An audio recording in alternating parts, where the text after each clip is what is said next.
Okay, so briefly I'm going to quick show what we're doing for gluing up our tubes. I will cut these either with a bandsaw, in this case with these, with a diamond chop saw, because the seashells are so hard, and they're also hard to turn, but they're beautiful when they're done. This is Fordite and purple aluminite resin. You'll notice I've got these just about,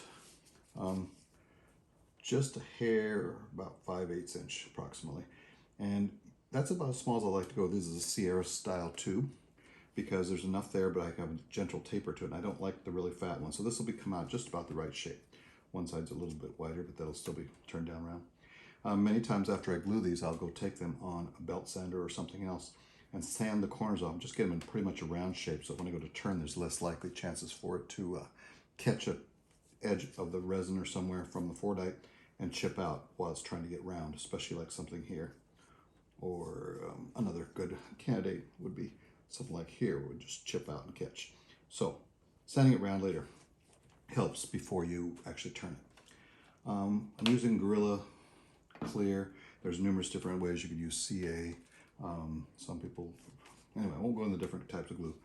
What I do is, a little trick I learned from somebody else was putting silly putty, just little tiny bits, and stucking it in the end of the tube, and then just kind of gently tap down here to get it flat.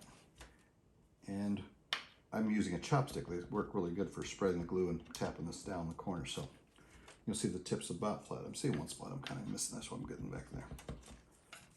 Okay, so when we glue this in like this, it's going to basically push the glue out, so it won't be going into the tube, which makes a little bit better connection. So let's go ahead and try to glue this one up.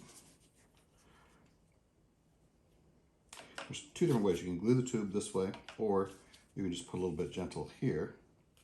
And you can't see the camera, but I'm just putting a little bead inside it all the way around.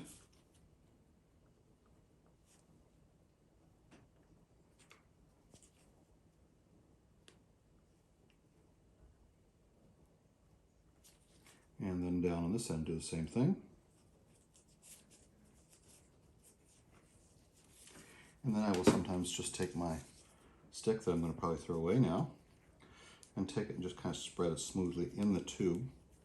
You don't need a real thick coat, because if it does, it'll just gel up really hard. And then come this end and do the same thing. I can kind of feel what's on there.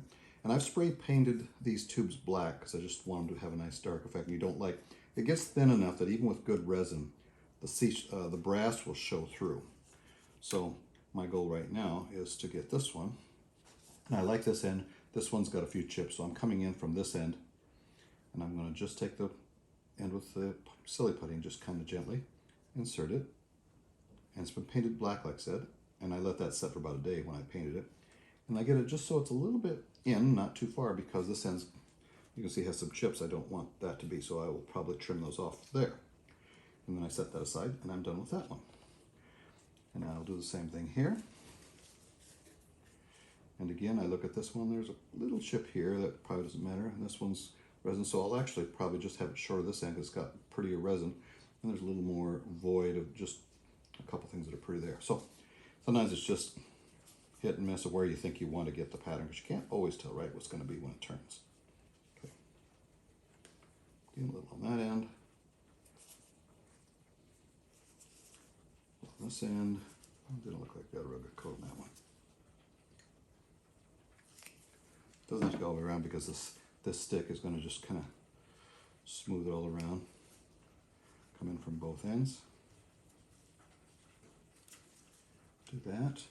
And then since I think I want it close to this end, I'm going to just put it there. Again, and go just a little bit. You can push it in with a little finger a little bit, and sometimes you can use the dry end of the stick a tiny bit more if you want to go a little far like that. I think that's about what I want there.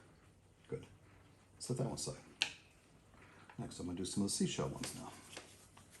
Again, I've painted all these tubes black, so sometimes black or white is a good generic color to use.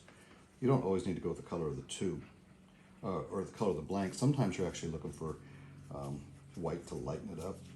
In this case, I want it to be kind of a rich blue, so yeah, I use black on this one too. Again, in there. Feels like it's got a good coating there. seashells, I try to get a real good coat because there's a lot of little shells there. I've cast these both under a vacuum chamber and then a pressure pot, so I get rid of most of the air pockets. You'll notice these have almost no voids in them. That's one of the nice things about my seashells. I actually am the supplier to Arizona Silhouette and the Classic Nib for their seashell blanks. So again, I'm going to use this probably end the most, so I'm going to put it in from this end. Whoop, this is the wrong one. Tube, sorry. Got distracted. Okay, here we go. I'm just going past a little bit again. And that one's done. And then the last one.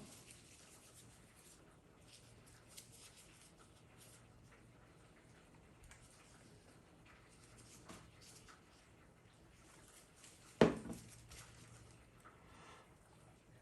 can just about feel when it has a good coating there. I think this way is easier than actually gluing the tube because it's kind of messy and it doesn't seem to go in there.